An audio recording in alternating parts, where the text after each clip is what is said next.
Hey everyone, thanks for listening. I just wanted to take a quick second and remind you that we are going to do what we're calling our big summer read, and we've chosen Stephen King's The Stand.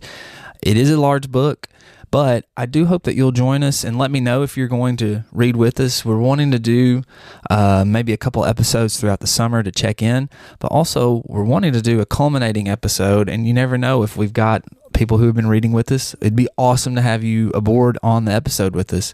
So if you're going to read with us, that'd be awesome. If you don't want to be on the show and you want to read with us, hey, let me know also so I can text you your thoughts and things like that. Anyways, Stephen King's The Stand this summer, big summer read for 2025.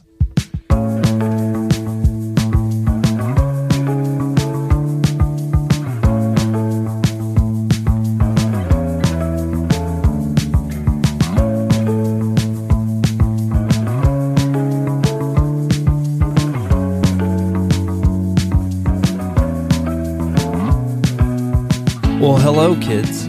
Welcome back in. This week we have kind of a dual episode. We're going to have one come out this Monday today, and then we're going to have one come out on Friday where we're going to be talking about the same book but with different people. The book that we're going to be talking about is Jack Schafer's Shane. I first found out about Shane when I Googled literary westerns. I've mentioned this before on my Warlock podcast. But I wanted to read a Western because I do like Westerns. I do like cowboys, I have to admit. But I wanted something that was complex and meaningful. And Jack Schafer's Shane was the very first thing that I came across when I Googled that. And I really enjoyed it. I thought it was a good story. It was fun to read. It had complexity to it. It's not the most complex novel that I've ever read, but it was definitely up there as far as Westerns go for complexity. So this year I've gotten to teach juniors in my English classes, and I finally got the opportunity to teach it, and I really enjoyed teaching. I think some of the students liked it, some didn't, and that's okay. They don't have to, but I think that we all enjoyed discussing Shane and the topics of that. And so this week, I'm going to sit down with some of my own students from my English 3 class, and we're going to talk about some of the things that we liked about Shane, some of the things that we didn't like. And the first person that I'm going to sit down with is Kevin Reagan. Kevin, I had as a freshman, and now he's a junior, and Kevin's a great reader. He's got great ideas. He's a funny guy, and I was really glad that he was willing to sit down and talk to me about Shane. So, without keeping you waiting any longer, here is Jack Schafer's Shane.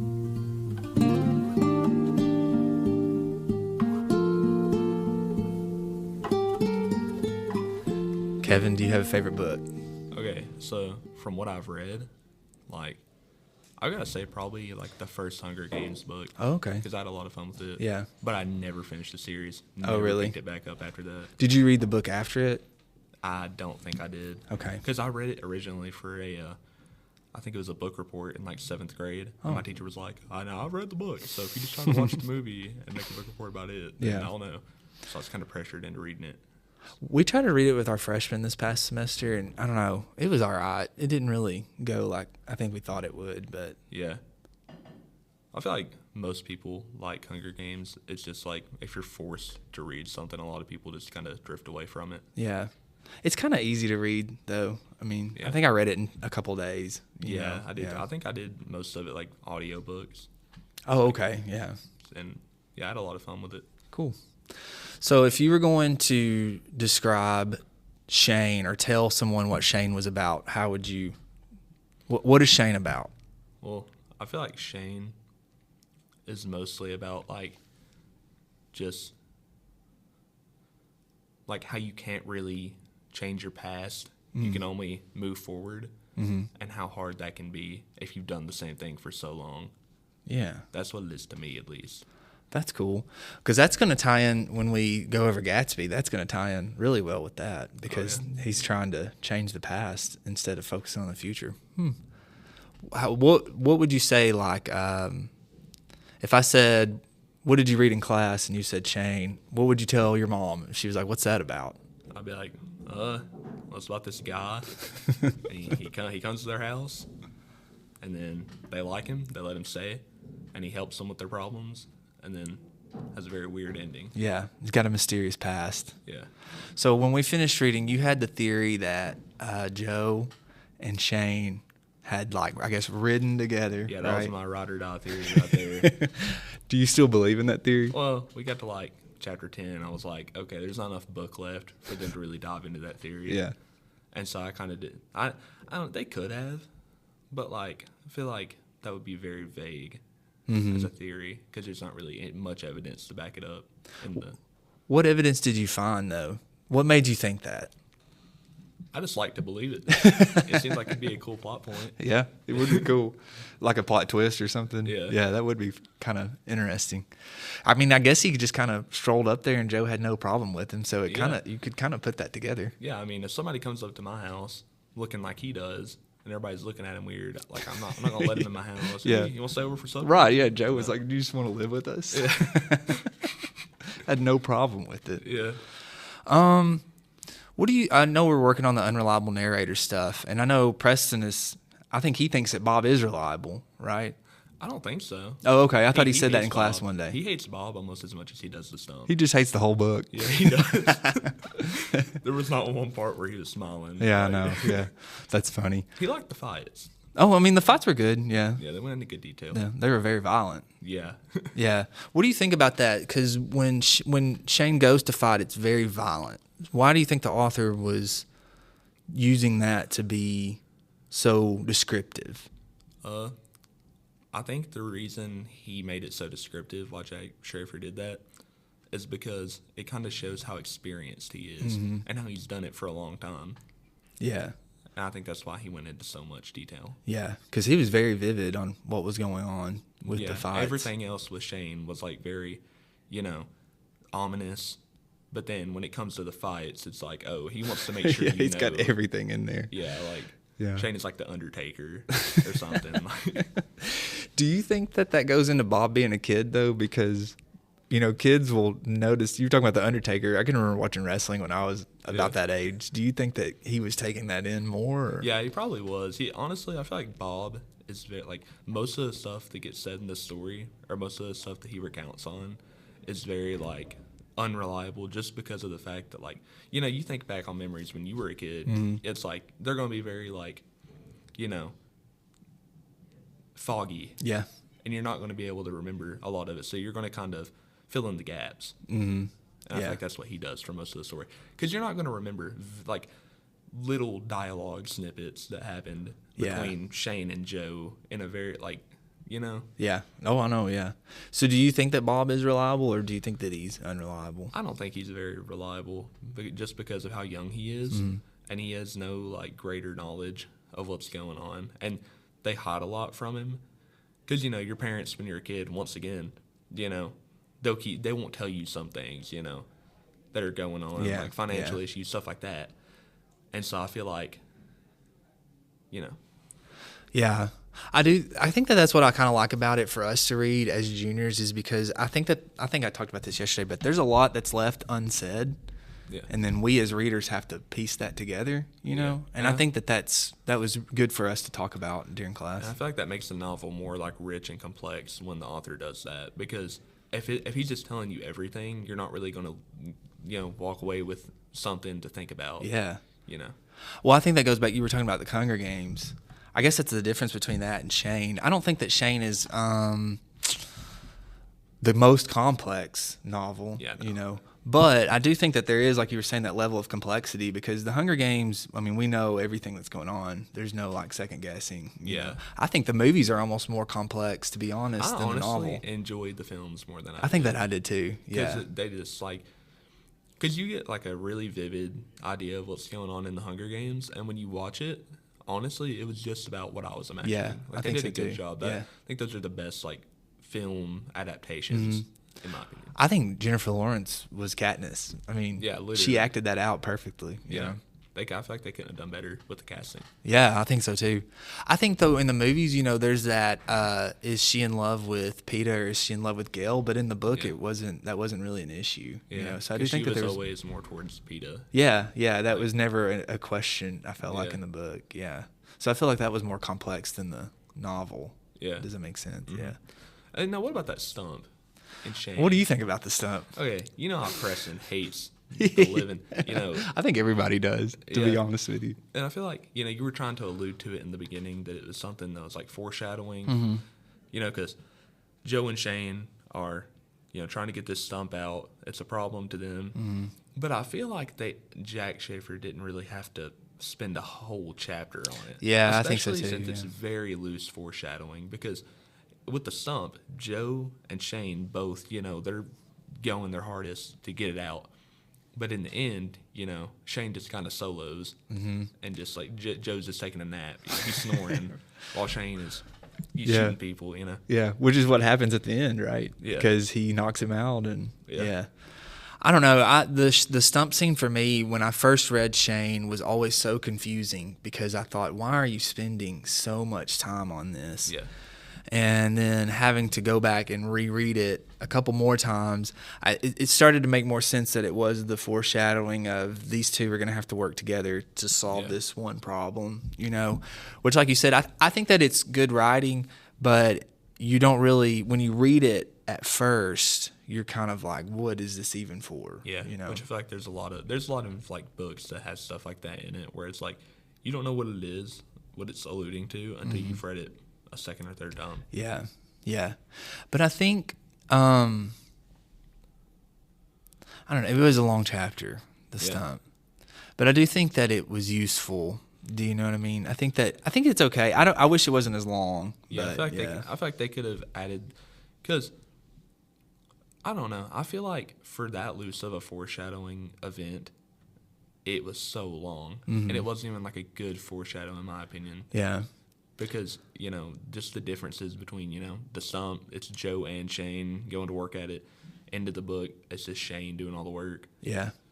Do you think that it was maybe an initiation scene as well? Because I felt like that, thinking about it right now, maybe it was like a signal that Shane was officially a part of this family. Do you know what I'm saying? Yeah, because that was like a family problem that they had to take care of. It could have been. But then Marion, with the pie, where she, she's like, you don't touch those apples. And she makes another one after she burns it.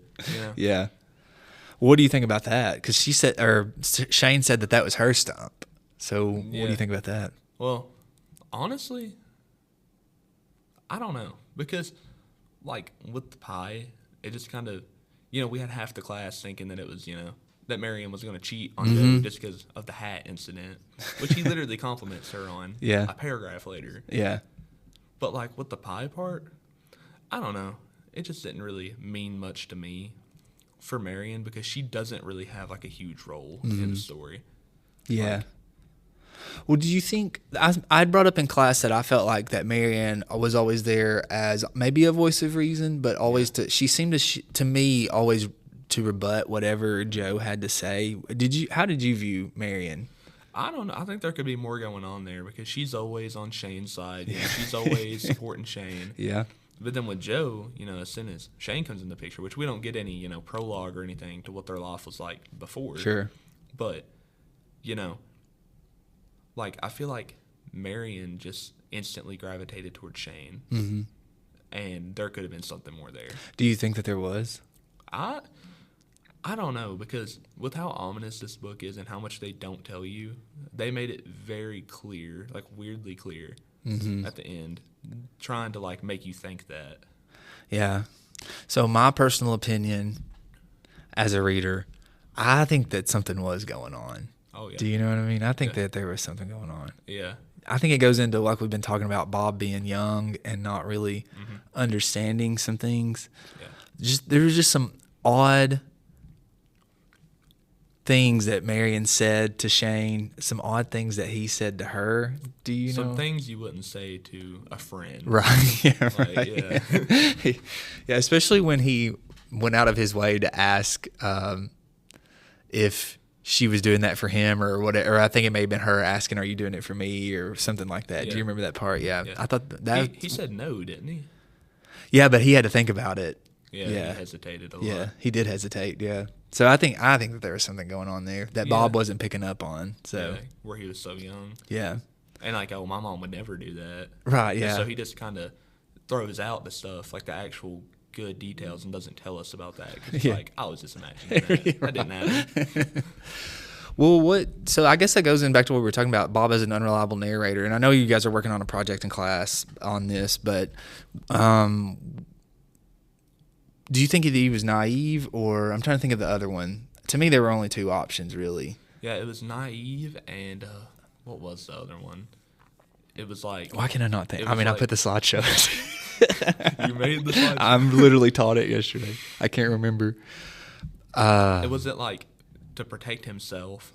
Was that the other one? Oh, it was where he was like disillusioned with his heroes, basically, which I thought was you could find a lot of evidence valid towards that. Yeah. Because I wonder if Bob was maybe understanding what was going on, but he thought a lot of Shane and he thought a lot of his dad. Yeah, and he probably doesn't want to put that on paper. Yeah. Because it's like, we don't know if he's really saying this or if he's writing it in a journal of his own. Mm-hmm. So it's like, like you're not going to go and accuse your parents years later on paper of cheating, or whatever. Yeah. I agree, yeah. I think, though, that's what I like what you said, where there's that level of complexity. I do like that about the book, that it leaves us, the readers, the chance to kind of form together maybe our own backstories, you know, even about Shane. I think that there's evidence that you and I have talked about in class that maybe he was like a hitman or a gun for hire or something like that. I feel like he definitely was. He has too much experience with like guns and being intimidating. He was at least like a highwayman or something. Yeah, I think so too. Yeah. I don't think he was in like a gang or anything. He seems more like single, he seems like lone doing wolf. His own thing, Yeah. Do you think, does he remind you, I know we talked about Anton Chigurh a lot. Does he remind you of him at all, or? Like, experience-wise, yes. Yeah. But personality-wise, no, because Anton is such a, like there's theories that he's literally representative of the Mexican cartel and isn't even real. Oh, okay. That Preston has told me about. Yeah. And so it's like, I don't know, but like, I feel like, experience-wise, definitely. Yeah. I was thinking about that the other day because I know that we kind of kept going back to No Country for Old Men, and I agree. I think that Shane has a ruthlessness to him that Anton Chigurh has, but Anton Chigurh would not work at somene's farm. Oh, yeah, no. He'd kill them all. He would kill them all. Like, with his little cattle gun or whatever. Yeah. And, like, another thing about Shane not working well with people, he just knocks Joe out, doesn't take his help, and goes and, does his own thing. Yeah. Do you think Shane died? Okay, like, it could go either way, but I lean towards more he did, because they're out in the middle of nowhere. Yeah. Unless he came across, like, a caravan or something and they helped him out. That's the only way, which even then that's a stretch. Yeah. It's like midnight or whatever. Yeah. And, like, he didn't go back to the doctor because they would have talked about that, in the stories. So they never saw Shane again in that town. He literally disappears in the shadows. Yeah. Which I think was kind of representative of his character. Do you know what I mean? Yeah. Because he shows up out of nowhere, mysterious. We don't know anything about him. And then he literally vanishes into the shadows. Me and Preston kind of had a theory. Oh, yeah? That Shane isn't even real. Oh, wow. This is kind of a joking theory a little bit. But it was more so because, like, what was that first slide about him being an unreliable narrator that you said it definitely wasn't? Or the one where, like, he has an illness or something? Yeah. Bob could be, like, schizophrenic. Yeah, he could. Yeah. He could be just stupid. We don't know. Mentally ill. Yeah. Yeah. I mean, I know that the last three that I gave, I feel like were probably the most that you could pull from. The last one was the one that you were talking about. Is he mentally ill? Yeah. You would have to put together a really good case for that. Yeah, I don't know if there's enough evidence for that, but you could. Yeah. I don't think that he's biased for sure. I don't think that he's trying to hide something for himself. Yeah, because he seems like a pretty honest person. Yeah. So. Yeah. So I don't know. I don't think that the first two would have been, but I do think that he was naive as a narrator, and I do think that I could see you using both of those, that he was trying to project this hero image of his dad and Shane specifically, you know? Yeah. Tell me, you said that when I asked you what you thought about it, you said it was mid. Yeah, mid. Very mid. Why do you say mid? As the kids say. Well, I think it's mid because, so it has a good story. And I feel like Shane, like the Western era on TV in the 50s. This book came out in 49. Yeah. So I feel like this kind of revived the Western, or even, made it a thing. The whole Western, motif. Yeah. And I feel like it's mid because it's very cut and dry. Yeah. For the most part. Other than the parts that you have to kind of piece together on your own. Yeah. So, and then the ending, I just didn't really like it. It was very mysterious, which I get that's kind of Shane's whole, trait. His thing. That's his whole thing. That's the charm. Yeah. And so, well, how else do you think it could have ended? Because Crockett and I, we're going to talk about a book on our podcast in the future, and we talk about the ending and how we weren't really satisfied with it, but there wasn't really any other way for it to end. Do you know what I'm saying? So how else could it have ended? Okay, I feel like a better ending, I've thought about this, a better ending would have been, so you know how the stump scene, I said it's bad foreshadowing because, with the stump, they're both working on it at the end, Shane carries. Well, I think that a better ending would have been if Joe would have woke up and then came and, helped him in some way, and then they're all talking outside of the saloon. They're like, okay, well, and, Shane does the classic, well, I can't live this life. It ain't for me. And then just leaves, Yeah. I think for me, I would have liked to. I think that Schafer intended for there to be consequence with Shane shot and leaving, because I do think that he has left a lot unsaid, and that was another thing that was kind of unsaid. Was I think that Shane dies.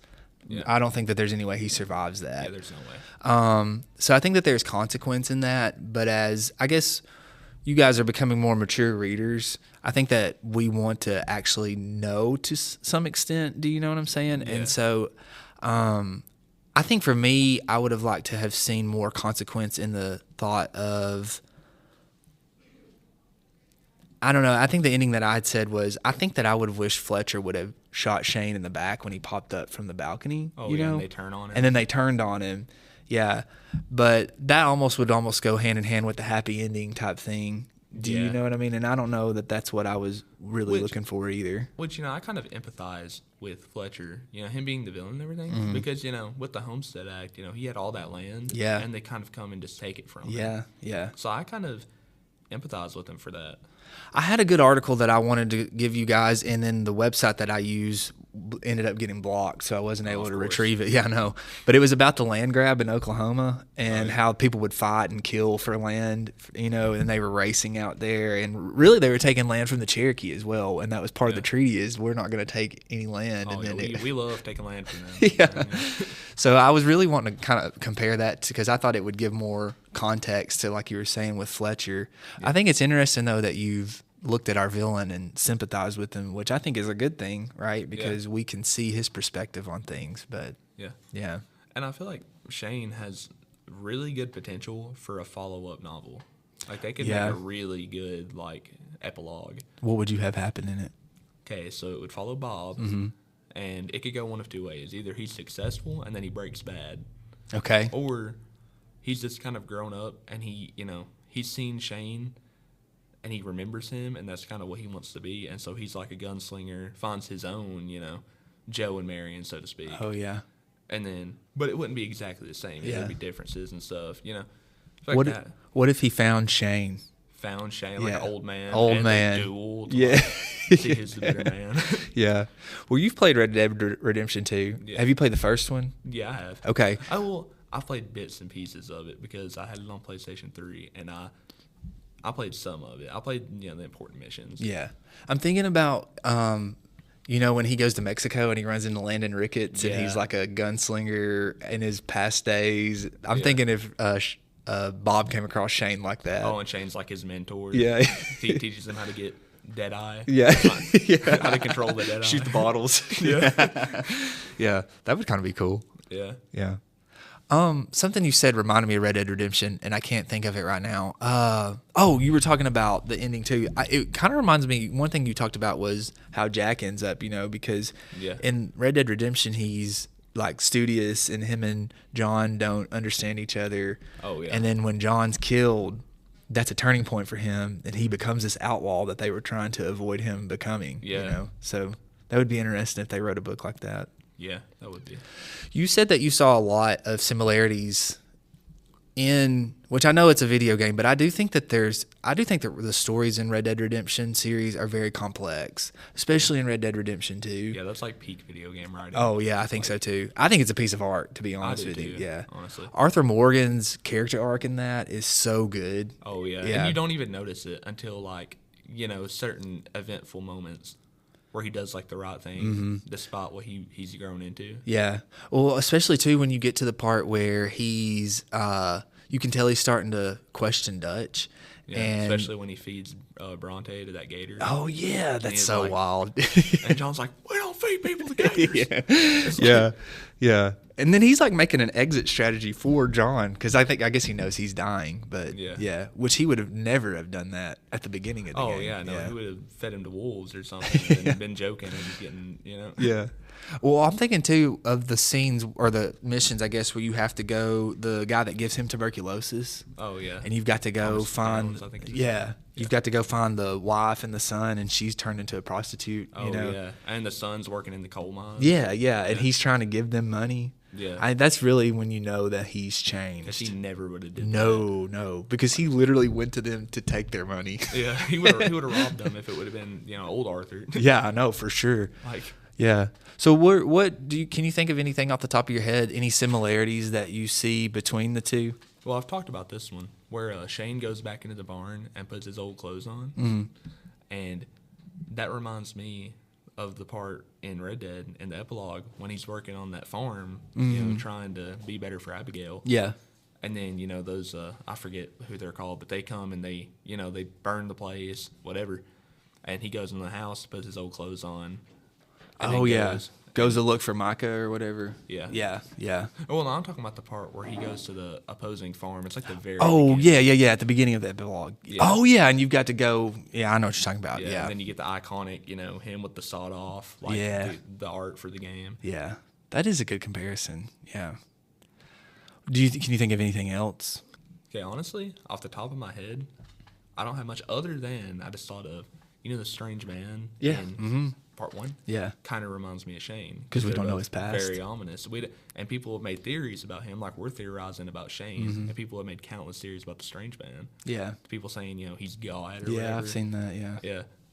Have you found his shack on Red Dead 2? Yeah, where you keep going back and the it changes. Yeah, isn't that cool? And he's in the mirror behind you. Yeah. That's great. It's cool, isn't it? Yeah. They did a good job with that, I think. Yeah. So that's my thing about westerns. And I don't know if I talked about this in class, but I feel like that if they're done well, they're epic. Yeah. I think that they're beautiful to an extent. Yeah, you they know. are. And then you've got, like you were talking about, these 1950s spaghetti westerns, and they're kind of cheesy, and they're kind of cheesy, and sometimes you enjoy watching them, but not like you don't go there to get your deep value, you know. There's some really good episodes of Gunsmoke, though, I will say. Yeah. Because I've seen all of Gunsmoke. I probably watched more than I'd like to be honest. My dad loves Gunsmoke. My grandma used to watch Gunsmoke all the time. Really? Yeah. Well, my dad used to, this is a long time ago, we put the VHS in, you know, and he would record episodes on TV Land, and then when we would go camping, that's all we could watch in the camper. He'd bring these videotapes, and so I know it's too much like that. But oh, yeah. Especially when they start rerunning the same episodes. Yeah, I know, yeah. I've had enough. Where do you think Shane falls on that spectrum? Like on what spectrum? Like we're saying like really great, really well done, or really cheesy, yeah. Okay, I would say he falls above average. Okay. I would say it's better than, you know, spaghetti western because they go into more detail. I've talked to Preston about this because he says it's a very, you know, straight cut, like typical. Yeah, western. I've heard him say that too, yeah. But like to me, it's better because the biggest comparison I can draw is like the gun belt. So in spaghetti westerns, they wear their gun belts really low, when in reality, in the Old West, they would wear them higher. Right, yeah. Which is what Shane does when he's teaching Joe, or not Joe, but Bob, how to fire the gun. Yeah. And it talks about how his gun belt was higher. Yeah. So with that, what do you think about Shane's character? Because I've always thought that this book was really good for characterizing someone indirectly. Do you know what I'm saying? Because we have to gather so much on our own. So what did you think about that aspect of the story?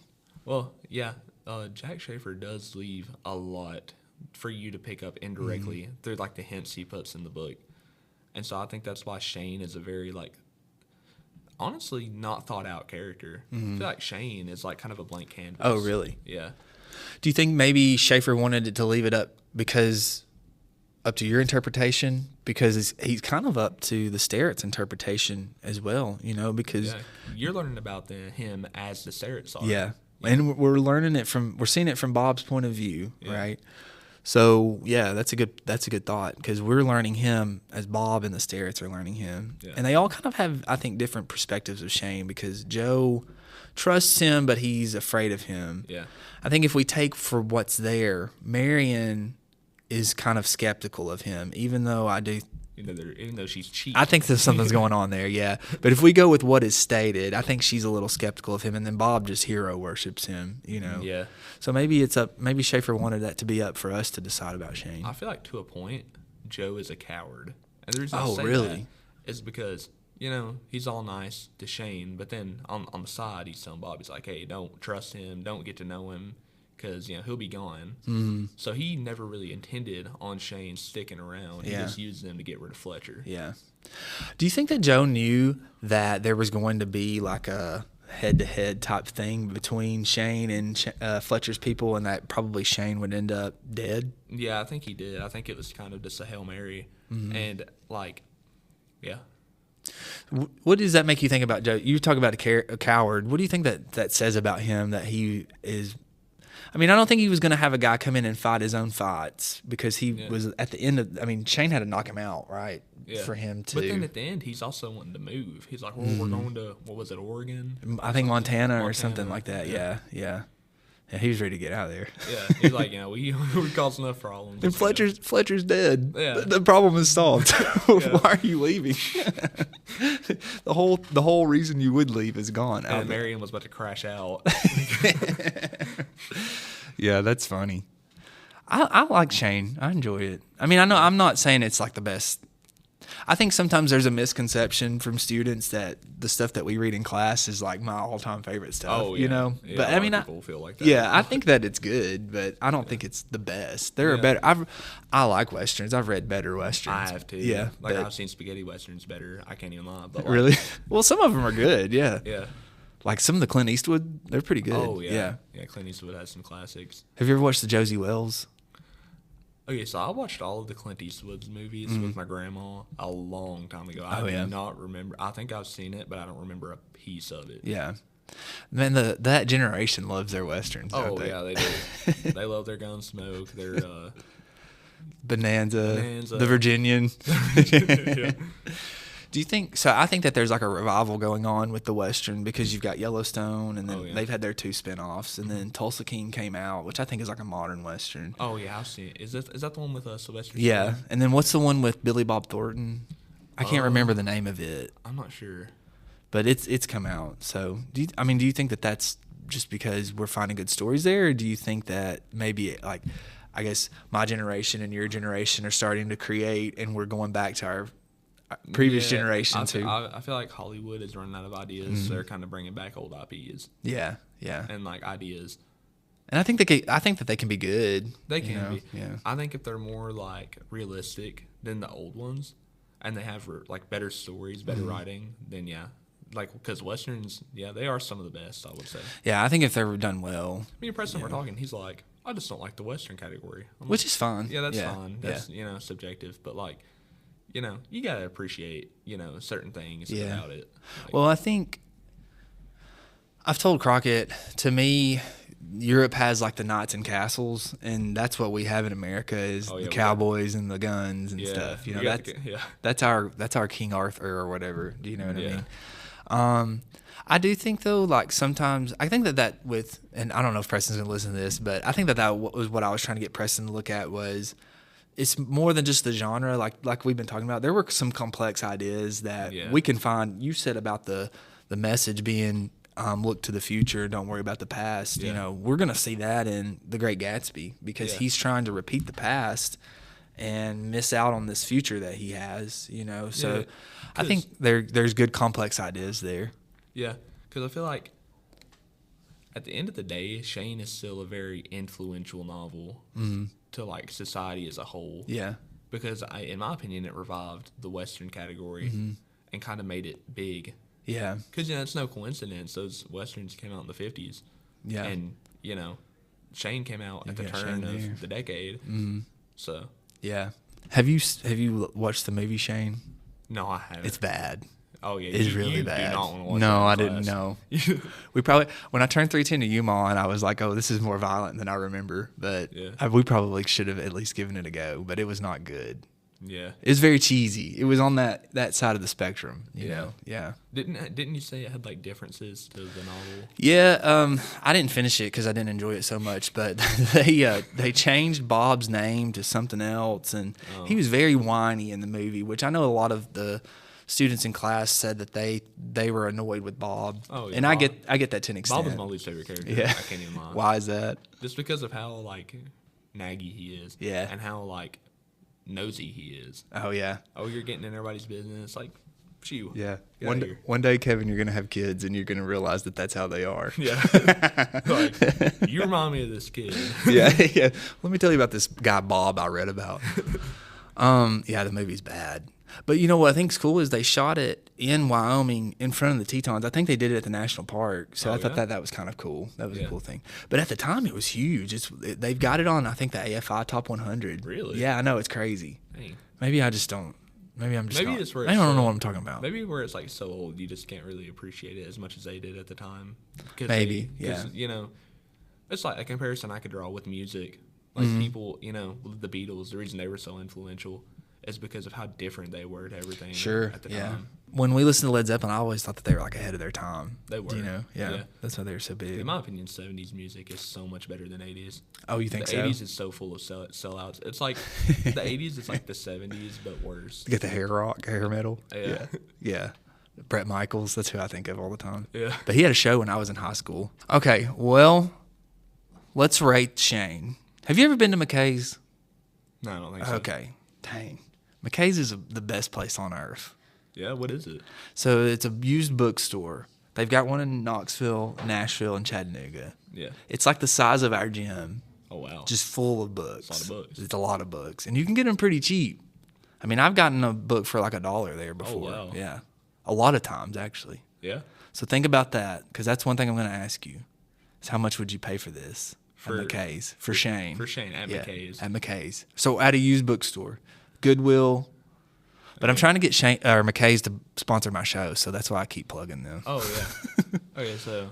But we'll start with this, and then you think about that, okay? Okay. 1 to 5, what would you rate Shane?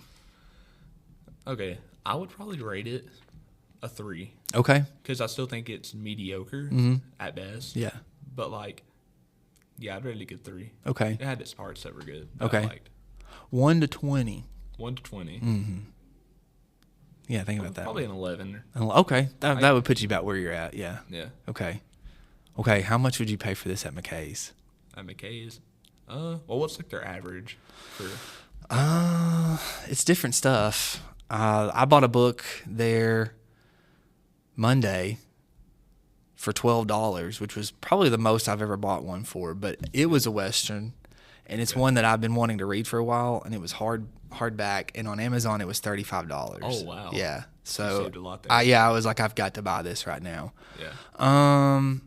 I typically would. Oh, okay. Well, I'll tell you what. I'll go through mine, and maybe that'll help you out. I would give Shane probably a 3 as well. I would probably say like a high 3 on my scale of 1 to 20, so like a 12, somewhere around there, because I do think that it's got some literary merit. I think it was a good book for our class, to be honest with you. Yeah, it was. Yeah. What was the one you were going to read with us? Because I remember you said you were kind of going rogue with our class. Oh, man. Read something. Well, we're going to read Dubliners next, which is over here on the bookshelf. Okay. And it's short stories. Man, I don't remember what I said. There was a lot of ideas I was trying to think of for this class. Yeah. because I don't know. I've enjoyed having you guys. It's been like a breath of fresh air, to be honest with you. And I think that we've had some good conversations in class. Yeah, I remember freshman year. God, we had some just freshmen in general. Yeah, a handful. Yeah. So, and I don't know if I'm going to get to teach juniors again, and y'all are the only ones. So I've just trying to find stuff that I enjoy. You know, like I said, Shane's not my favorite, but I thought that it would be something that we could enjoy together. Yeah. I don't know what I was going to read though. I've thought about reading Where the Crawdads Sing. Have you read that? I've heard of it, but I've never read it. We might take a poll today in class and see. We'll see. But I don't remember though. I don't remember what it was. I would pay at McKay's. I would pay $4 for Shane at McKay's. Yeah. Well, how many pages was the book that you got for 12? It's a novella, so it's about 100. Oh, okay. Yeah. Well, for Shane, would it be like? Are we talking like the exact copies? Exact copy. If you were in a used bookstore and you read the back of Shane and understood what it was about. Well, it's a paperback. It's a paperback. I'd probably pay about $5. $5? Okay. Yeah. That's good. Yeah. So it wasn't bad. Yeah, that wasn't too bad. Yeah. You would enjoy reading it. It's short. Yeah. We got through it pretty quick. Yeah. Not counting the snow days. Oh, yeah. Because I hate super long books. Yeah. Because it's like with super long songs. You can't really enjoy the whole thing. Yeah. If it's like 23 minutes. Yeah. And with a book, if it's like 500 pages, I'll enjoy 300 pages. And the other 200, I'm just trying to get through them. I'm reading one right now that's 700. Oh, that's rough. This is probably the longest book I've read in my life, to be honest with wow. you. Yeah. So I'm kind of. What book is it? It's called Imaginary Friend. Miss Randolph got it for me. I just started it. I think this morning before I left school, I read for about an hour, and I think I got to like page 60. So I could never. We'll see. This is the longest book I think I read one. What is the what? I've got it over here. It was like 550. So I think it's got my record right now. Oh, yeah. But it was pretty good. I think the longest book I read was probably something I was forced to read in school. Honestly. Oh, really? I don't know what it was, but yeah. So when I went to McKay's on Monday, I looked for No Country for Old Men because I was going to get you, me, and Preston a copy and all of us read it together, but they didn't have any. So but I'm on the look for it. So maybe we can read that together and then we can get together and talk about it. Yeah, because I never read the book. Yeah, I haven't either. I didn't even know it was based off a book. Yeah. Cormac McCarthy is really good. Yeah, he's worth reading, I think. It'll take you a little bit to get used to him because he doesn't use quotation marks or commas, I don't think. Yeah, I think in Shane, so it's like with the movie where they didn't use music. Yeah, so he's going to be indifferent in both accounts. Yeah, it's really good, and he's from Knoxville. So, wow. Yeah, a lot of his books are set in East Tennessee. It's kind of cool, especially his earlier stuff. So yeah. We were talking about wrestling earlier. You know what I found out recently? What's that? The mayor of Knoxville is Kane. Yeah, you didn't know that? Yeah. I didn't know that until like a month ago. Yeah. I was like, there's no way. Yeah. I lived in Roane County, which is right next to Knox County, for a couple of years, and Kane would call in on the sports talk show and he would give like an update on UT football. Oh, yeah. It was so funny. That's awesome. So East Tennessee. It was so East Tennessee. It was so funny.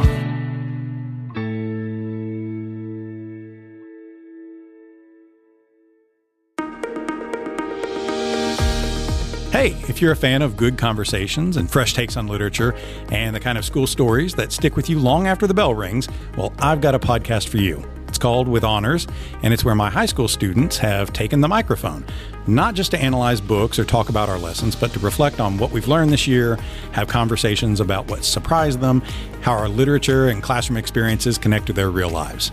And we talk about everything from symbolism and Poe to the pros and cons of class pets, and all through the voices of smart, curious students who have learned to speak their minds. New episodes drop regularly every week, and everyone is a snapshot of what it looks like when students take ownership of their own learning and have a little fun while they're at it.